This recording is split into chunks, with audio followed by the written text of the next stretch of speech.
आज सुबह पता चला, खुशी हुई बहुत ज्यादा। बहुत। पिताजी जो है वो भावुक हो रहे हैं और लाजमी भी। ऊपर वाला पर हमेशा भरोसा रहा, और आदमी थोड़ा दो चार तो थे वैसा मेरा कि सब बोलते रहे खुर्शीद की मम्मी कभी नहीं घबराना, शादी नहीं करना। कोई बड़े आदमी थे तो समझाते थे वातावरण से कि खुर्शीद की कभी शादी नहीं करना, तो रिश्ता आता था तो उसी साथ लड़ जाते थे। लेकिन मेरी माता का काम का एक एक रुपया मेरे पास आता था और मैं उस रुपए को एक एक हिसाब देने की हमेशा इस मोटिवेशन में रहता था कि इस एक दिन इस एक एक रुपए का पूरा हिसाब दूं। भावुक हो रहे हैं मोहम्मद खुर्शीद। रिजल्ट आया तो मैं सो रहा था, मेरा एक दोस्त फोन करता है, वो कहता है कि क्या कर रहे हो, मैं सो रहा। नमस्कार, मैं मानसी पाठक और आप देख रहे हैं दैनिक खबर। जब से जेपीएससी का रिजल्ट आया है तब से एक एक टॉपर्स उभर कर सामने आ रहे हैं और अभी हमारे साथ जो है मोहम्मद खुर्शीद हैं, जिन्होंने जेपीएससी में पूरे झारखंड में 78 रैंक हासिल किया है और बहुत खुशी की बात है इनके लिए। तो सबसे पहले उनकी जर्नी जानते हैं उनसे ही। सबसे पहले रिजल्ट आया, तो रिजल्ट आया कब पता चला और रिजल्ट देख के पहली खुशी कैसा महसूस किए? पहले रिजल्ट आया तो मैं सो रहा था, मेरा एक दोस्त फोन करता है, वो कहता है कि क्या कर रहे हो, मैं सो रहा हूँ। तो रिजल्ट देखा तुम? बोले नहीं, हो गया तुम्हारा। ये आवाज़ ऐसा था जैसे यकीन ना कर पाना बराबर जैसा। फिर मैं मोबाइल खोलता हूँ, पीडीएफ देखता हूँ, उसमें मेरा नाम दिखता है, 2-3 बार चेक करता हूँ हम ही तो हैं कि नहीं, रोल नंबर मिलाता हूँ, हम ही हैं, ठीक है। उसके बाद फिर मेरे भाई बगल में सोए थे, मैं उनको बताता हूँ, वो भी खुशी से पूरा रूम जग जाता है। फिर वहाँ से अब क्या प्लान है, मम्मी पापा तो यहाँ हैं, दौड़े दौड़े आए वहाँ से, फिर मम्मी पापा को बताए, ये लोग भी जगे हुए थे। ये जगे हुए थे, पापा सोए नहीं थे, उनकी तबीयत खराब थी, ये भी जगे हुए थे। इनको बताए, पापा भी खुश हो गए, मम्मी भी खुश हो गई। तो ऐसा था मेरा पहला रिएक्शन। तो ये जो है मोहम्मद खुर्शीद है, आपके जहन में एक और बात आ रही होगी कि आखिर इनका इंटरव्यू हम लोग अस्पताल में क्यों ले रहे हैं। तो बता दें कि इनके पिताजी जो है पिछले 5 दिनों से बीमार हैं और अस्पताल में भर्ती हैं और उनकी माताजी जो है वो गांव में सहिया दीदी का काम करती हैं। और सबसे पहले आपकी जर्नी कहाँ से शुरू हुई? सबसे पहले आपके जहन में कैसे आया कि सिविल सर्विसेज में जाना है और कॉम्पिटिटिव एग्जाम की तैयारी करनी है? मेरी जर्नी शुरू होती है एक गांव से, जहां मैं प्राथमिक शिक्षा हासिल करने के बाद हाई स्कूलिंग के लिए बगरा जाता हूं। वहां एक स्कूल है, हाई स्कूल बगरा मोड़। वहां एक प्रधानाध्यापक मिलते हैं जो मुझे बहुत प्यार करते हैं, मुझे अच्छे से गाइड करते हैं, मैं पढ़ाई करता हूं। उसके कुछ दिन बाद मैं यहाँ से संत कोलंबा महाविद्यालय से इंटरमीडिएट करता हूँ, फिर यहाँ से ग्रेजुएशन करता हूँ। ग्रेजुएशन आपका हजारीबाग से? जी, संत कोलंबा महाविद्यालय से फिजिक्स में मेरा ग्रेजुएशन हुआ है। उसके बाद मेरे पास ऑप्शंस थे कि मैं करूँ क्या। मेरे पास सबसे अच्छा ऑप्शन आया मेरी माँ का काम। मेरी माँ सहिया का काम करती है, ये उससे जुड़ी हुई थी। मैं भी चाहता था कि मैं उसी काम को करूं अलग स्तर पर। मेरी माँ गांव पे काम करती थी, मैं सोचा चलो मैं कुछ अच्छा, तो मैंने सोचा कि सिविल सर्विसेज की तैयारी करता हूँ।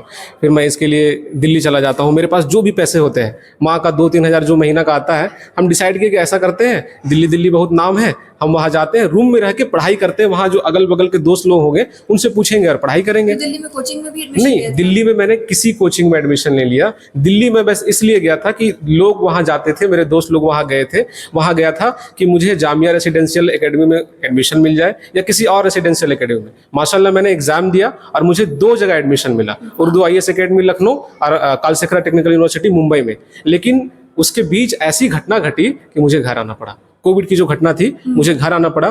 कोविड के बाद मेरे पिताजी को लिवर सिरोसिस होता है और मैं उससे लगभग 6 महीने उसमें पड़ जाता हूँ। और इस तरह मेरा पहला जेपीएससी जो एज के हिसाब से था वो पास कर जाता है। फिर मुझे मौका मिलता है दूसरे के बाद मेरी माता को किडनी का समस्या हो जाता है। मतलब एक तरह से हर मोड़ पे रुकावट आई, लेकिन फिर भी हिम्मत नहीं हारा आपने और लगातार निरंतर प्रयास करते रहे। जी, लगातार पढ़ाई मैंने कभी नहीं रोकी। पढ़ाई से मुझे कोई रोकता ही नहीं था। बैठे हैं तब भी पढ़ना है, रूम में तब भी पढ़ना है, माता के साथ तब भी पढ़ना है। इनके साथ मैं 2-2 बार वेलोर गया, इनको रांची में इलाज कराया, ठीक नहीं हुए, फिर इनको वेलोर लेके गया, माता जी ठीक हो गए। मेरे पास ऑप्शन होता था हमेशा, या तो तुम पढ़ो या तो अपने माता पिता के लेके जाके हॉस्पिटल जाओ। मैं हमेशा दूसरा ऑप्शन चूज करता था कि मैं पढ़ तो दोबारा सकता हूँ, माता पिता मेरे पास दोबारा नहीं आ सकते, मगर मैं हॉस्पिटल की रुख करता था। और आज देखिए, ईश्वर का भी ये, अल्लाह का भी ये मेहरबानी हुई। अल्लाह रब्बुल इज्जत ने कहा कि पहले अपने माँ बाप को देखो, और आज मैं इस मुकाम पर हूँ। चलिए, बहुत बढ़िया बात है। तो आप कहाँ के रहने वाले हैं और वहाँ का माहौल कैसा था? क्या आपके वातावरण में कोई भी ऐसे अधिकारी बने या फिर आपने खुद से ये डिसीजन लिया? नहीं, मेरे वातावरण में कोई ऐसे अधिकारी नहीं है। मेरा गाँव इतना पिछड़ा है कि मैं उस गाँव का पहला ग्रेजुएट हूँ। पहला ग्रेजुएट हाँ, है आप? मैं अपने खानदान का पहला ग्रेजुएट हूँ, पूरा एक्सटेंडेड खानदान का मैं पहला ग्रेजुएट हूँ। तो मेरे दिमाग में हमेशा होता था कि कुछ तो बड़ा करना है, कुछ तो बड़ा करना है। और बड़ा करने के लिए हमारे पास क्या ऑप्शन है? पैसे नहीं है, बिजनेस कर नहीं सकता हूँ। बड़ा ऑप्शन है, मैं पढ़ के कुछ बड़ा कर सकता हूँ। और उसमें जेपीएससी और यूपीएससी मेरे को एक ऑप्शन मिला। मैंने यूपीएससी को भी अटेम्प्ट किया, अब जेपीएससी में मुझे सफलता मिल गई। अच्छा, जैसे कि अभी आपने एक बात कही कि दिल्ली का नाम बहुत सुना था, तो लोग कहते हैं कि दिल्ली जाएंगे तभी शायद हम एग्जाम क्रैक कर पाएंगे, हजारीबाग जैसे शहर में किसी का कुछ नहीं होना है। लेकिन मोहम्मद खुर्शीद ने ये चीज साबित कर दी है कि अगर चाहत हो, अगर तमन्ना हो, तो वो चीज इंसान कहीं से भी पढ़ के और मेहनत करके हासिल कर सकता है। दिल्ली में कोचिंग में भी पढ़े और कोचिंग में नहीं पढ़े, और रूम में अकेले रहकर वहां से दोस्तों से बातचीत करके पढ़ाई में सहायता लेकर के जो है अकेले पढ़ाई किए। और वातावरण में भी बता रहे हैं कि पूरे खानदान में ये पहले ऐसे हैं जिन्होंने ग्रेजुएशन किया है। उसके बाद फिर क्या क्या चीजें हुई और फिर क्या क्या रुकावटें आई, और लोग किस नजरिए से देखते थे जब आप तैयारी कर रहे थे तब? ग्रामीण पृष्ठभूमि थोड़ा शिक्षा को लेकर इतनी पॉजिटिव थिंकिंग तो नहीं है, लेकिन मेरे घर का जो पृष्ठभूमि था वो बहुत पॉजिटिव था। तो मेरा घर का जो पॉजिटिव था वो बाहर वाले नेगेटिविटी को ओवर करने में बिल्कुल सफल रहा। लोग के ताने आते थे, रिश्तेदारों के भी ताने आ सकते हैं कि कब तक पढ़ते रहेगा, तुम्हारी उम्र 25-26 साल हो गई, तुम कब तक पढ़ते रहेगा। मेरी माता को लोग रिश्ते तक बोलते थे, शादी कर दो इसको, कोई काम करवाओ। लेकिन इनका कहना था कि तुम खिला दोगे क्या, या तुम्हें मैं पैसे मांग रहा हूँ क्या उसे पढ़ाने के लिए? मेरी जब तक हैसियत होगी तब तक मैं इसे पढ़ाते रहूंगा। और मैं पढ़ते रहा इनके मोटिवेशन को लेकर, और आज इस मुकाम पे हूँ। माँ बाप ने निरंतर प्रयास करते रहे। पिताजी आपके क्या करते थे? पिताजी मेरे रफू का काम करते थे यहीं हजारीबाग में। अब तो वो काम नहीं करते हैं। 3 साल से छोड़ दिया? हाँ, 3 साल से वो काम नहीं करते हैं। तो सहायता मिल जाती थी माँ बाप से भी उस वक्त? कोई फाइनेंशियल कंडीशन या किसी भी तरह की परेशानियों का सामना करना पड़ा उस वक्त? मेरी माता का काम का एक रुपया मेरे पास आता था, और मैं उस रुपए को एक हिसाब देने की हमेशा इस मोटिवेशन में रहता था कि इस एक दिन इस एक रुपए का पूरा हिसाब दूं। भावुक हो रहे हैं मोहम्मद खुर्शीद, ठीक है। और इनकी माता जो है ये सहिया दीदी का काम करती हैं, और बता रहे हैं मोहम्मद खुर्शीद की सबसे बड़ी प्रेरणा इनकी माँ है, और इनकी माँ की एक एक रुपए की कमाई जो है इन्होंने अपनी पढ़ाई में लगाई और आज इस मुकाम तक पहुंची। कैसा महसूस कर रही हैं आज? बहुत खुशी है, बहुत खुशी। बेटा के लिए खुशी बहुत की, यही प्रयास में थे कि कब खुशी हुए, लेकिन हम देते रहेंगे, और जब भी होगा। ऊपर वाला पर हमेशा भरोसा रहा। और आदमी थोड़ा 2-4 तो थे वैसा मेरा कि सब बोलते रहे, खुर्शीद की मम्मी कभी नहीं घबराना, शादी नहीं करना। कोई बड़े आदमी थे तो समझाते थे वातावरण से कि खुर्शीद की कभी शादी नहीं करना, तो रिश्ता आता था तो उसके साथ लड़ जाते थे। लेकिन शादी खुद से, खुर्शीद जब नौकरी होगा तो खुद से खुर्शीद शादी कर लेगा, वो पसंद करेगा, हम जाके डिसाइड कर मतलब लेंगे। जो 4 लोग हैं, जो 4 लोग के ताने सुनने मिलते थे, उस वक्त भी जो है उनकी माताजी नहीं डगमगाई और अपने डिसीजन पे खड़ी रही, और तब तक शादी नहीं की जब तक बेटा कुछ कर नहीं लेता है। और आज बेटा जो है अधिकारी बनने वाला है, ऑलमोस्ट बन गए हैं। और बोलते थे कि आजकल के स्टैंडर्ड सब नया सब निकले हैं, हम उनको मेंटेनेंस कहाँ से करेंगे? बेटा हमारा बहुत मेंटेनेंस करके चलता है, बेटा खर्चुएल नहीं है, बहुत बचा काम करता है, बेटा खर्चुएल नहीं। 10 देते हैं तो 5 करता है, 5 फिर बचा कर रखता है। तो हम वैसे बहू के कैसे रखेंगे? दूसरा के बहू आएगा उसको अपना बेटी बनाएंगे तो उसको मेंटेनेंस चाहिए नहीं, तो उसको मेंटेनेंस हम नहीं करने सकेंगे। जब बेटा खुद से बनेगा खुद से मेंटेनेंस कर लेगा।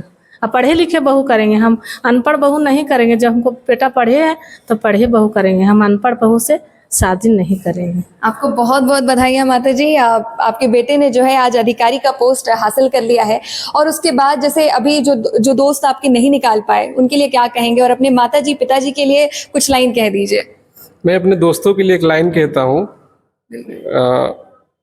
कि दयारे इश्क में अपना मकाम पैदा कर, नया ज़माना नए शुभ शाम पैदा कर, खुदा अगर दिले फितरत शनास दे तुझको, सुकूते लाले गुल से कलाम पैदा कर। मेरा जो तारीख है वो अमीरी नहीं फ़कीरी है, खुदी को ना बेच गरीबी में नाम पैदा कर।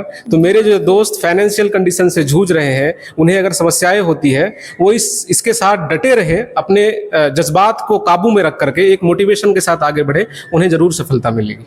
आप शायरी वायरी भी करते हैं तो लगता है जैसे कुछ करिकुलर एक्टिविटीज, कुछ हॉबीज भी हैं आपकी शायरी? जी, मेरे हॉबीज़ थे, सिंगिंग मेरी हॉबीज़ है, शायरी करना मेरा हॉबीज़ है, मुझे अच्छा लगता है, पसंद आता है।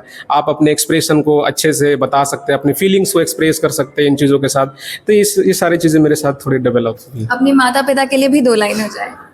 माता पिता के लिए मेरे पास एक ही लाइन है कि मेरी माता मेरे लिए जन्नत का रास्ता है, मेरे पिता वो जन्नत के दरवाजे हैं। तो मैं अल्लाह ताला ने इन्हें इतना बड़ा मकाम दे ही दिया कि ये लाइन इनके लिए दुनिया की सभी लाइन से बड़ी है। मैं इनकी सेवा करके वो स्वर्ग, वो जन्नत पाना चाहता हूँ। बस मेरे लिए यही एक मोटिवेशन है। आपके लिए लाइफ में सबसे ज्यादा टर्निंग पॉइंट कब रहा? मेरे लिए टर्निंग पॉइंट तब होता था जब मेरे पिता बीमार पड़ते थे और मेरे माता बीमार पड़ती थी। वहाँ डिसीजन लेना होता था मुझे कि पढ़ाई छोड़कर तुम्हें ट्रीटमेंट के लिए हॉस्पिटल में रात रात भर रुकना है, 2-2 महीने 3-3 महीने। तो मैं डिसीजन हमेशा अपने माता पिता के साथ में लेता था कि मैं पढ़ तो दोबारा लूंगा, माता पिता मेरे साथ दोबारा नहीं आएंगे। ये टर्निंग पॉइंट होता था हमेशा हमारे लिए। अगर मुझे लगता है कि अगर मैं दूसरे साइड झुकता तो हो सकता है कि मैं आज इस मुकाम पे नहीं होता। एक तरह से जो कह सकते हैं कि मोहम्मद खुर्शीद की कहानी जो है बहुत अलग और बहुत अनोखी है। माता पिता अस्वस्थ रहते थे, उसकी वजह से कभी कभी हिम्मत भी टूटी, लेकिन लगातार निरंतर प्रयास करते रहे और आज इस मुकाम पर पहुंचे हैं। अच्छा, आपसे एक और चीज पूछना चाहेंगे, कभी बेटे को ये कहने की जरूरत पड़ी कि बुक निकाल के पढ़ो, या कभी ऐसा कुछ सीन हुआ? नहीं, हम कभी भी नहीं बेटा है से हमेशा जब भी पढ़ के आता था तो बेटा को बताने नहीं पड़ता था। वो पढ़ के आता था, तुरंत खाना नहीं खाता था, तैयारियों में वहां से पढ़ के आता था, तुरंत तैयारी बाद में लग जाता था, उसके बाद ही खाना खाता था। अच्छा, जो लोग पहले ताना कसते थे, जो लोग बोलते थे कि बेटे की शादी कर दो, आज वो लोगों का फोन आ रहा है क्या? हाँ, वो लोग भी खुशी मना रही है, अभी सबको फोन आ रहा है, अभी सब ठीक है। वो ताना, हाँ सब ठीक है, सब ठीक है। अच्छा, पिताजी को क्या हुआ है और क्या, क्यों बीमार है? पिताजी को थोड़ी लीवर की समस्या है और ये डायबिटिक पेशेंट है। तो पिताजी का अचानक जो डायबिटीज़ है वो 550 के ऊपर चला गया, जिससे थोड़ा अनकॉन्शियस हो गए। तो मैंने डिसीजन लिया कि मुझे हॉस्पिटल में पिताजी को एडमिट करना चाहिए और अभी वो स्टेबल है डॉक्टर के ऑब्जर्वेशन में। पिताजी ने जब ये खुशी की बात सुनी तो उन्हें कैसा लगा? उनका छाती जो है वो गर्व से चौड़ा हो गया। वो हमेशा कहते थे कि बेटा मेरा नाम रोशन करेगा और मेरा नाम रोशन करना, और मैंने वो आज किया है। वो बहुत खुश है। आपके पिताजी से थोड़ी मुलाकात कर सकते हैं क्या? चलिए। मोहम्मद खुर्शीद के पिताजी यहाँ पर हैं साथ में। कैसा लग रहा है, बेटा अधिकारी बन गया है? बहुत खुश। कभी सोचे थे कि बेटा इस मुकाम तक पहुंचेगा? इतना मेहनत कर रहा है, लगातार प्रयास कर रहा है। सोचे थे। आपको कौन बताया? बेटा बताया कि अधिकारी बन गया है? सो कब पता चला आपको? कल सुबह में। आज सुबह अब्बू, आज सुबह पता चला। खुशी हुई बहुत ज्यादा? बहुत। पिताजी जो हैं वो भावुक हो रहे हैं और लाजमी भी है, क्योंकि एक मध्यम परिवार के जब लोग में से कोई एक ऐसा खड़ा हो जाता है जो अधिकारी बन जाता है, कभी किसी ने उम्मीद नहीं की थी, और अचानक एक अधिकारी बन जाना, लगातार 13-14 साल की मेहनत के बाद।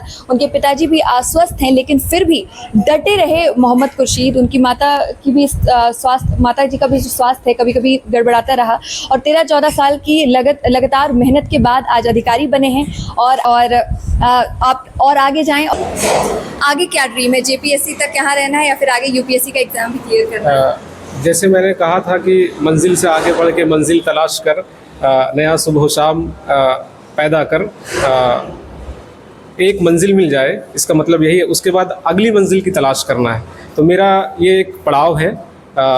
डेफिनेटली लाइफ में आगे बहुत सारी चीज़ें करनी है।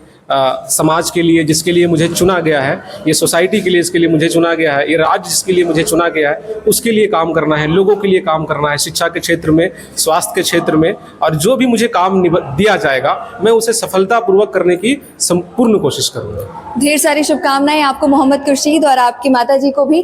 तो आपको मोहम्मद खुर्शीद की कहानी कैसी लगी, इनकी जर्नी कैसी लगी, कमेंट सेक्शन में